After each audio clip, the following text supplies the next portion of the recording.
অ্যানাটমির ক্লাসে অবশেষে লোকটার নিজেকে খুবই ভাগ্যবান মনে হল। এতদিন রাত কেটেছে ফুটপাথে, এবড়ো খেবড়ো পাথর আর ধুলোবালির ওপরে কাঁথা বিছিয়ে, আর এখন ঝাঁ চকচকে মসৃণ আর সাদা পাথরের লম্বা টেবিলের উপরে টান টান হয়ে শুয়ে আছে সে। বহুদিন ভালো করে স্নান হয়নি। ইচ্ছা ছিল একবার গঙ্গা স্নানে যাওয়ার, সে আর হয়ে ওঠেনি।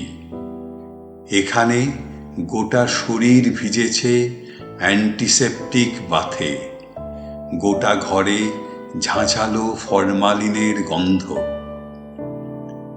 মসৃণ আর ঝাঁ চকচকে শ্বেত পাথরের টেবিলে টান টান শুয়ে লোকটা ভাবে আগামীকালের কথা।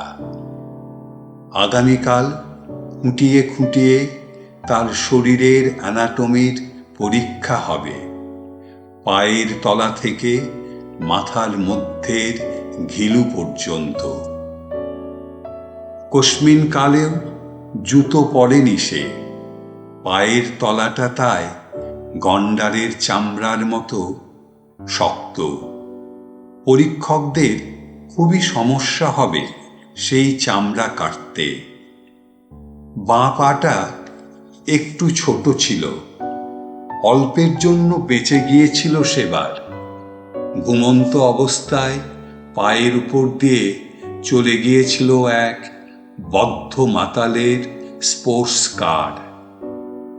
পেটের ভেতর পাকস্থলীর মধ্যে মস্ত বড় একটা আলসার, আর দুটো ফুসফুসের মধ্যে জমাট বাঁধা কালি, ধুলো, ধোঁয়া আর কার্বনের ছাপ।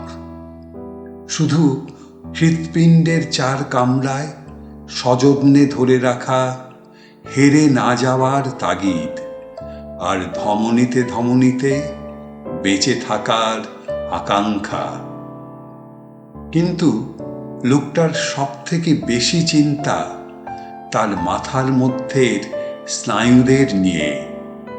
গবেষকরা কি বুঝে ফেলবে যে আসলে লোকটা ভুগছিল একটা ইম্পোস্টার সিন্ড্রোমে?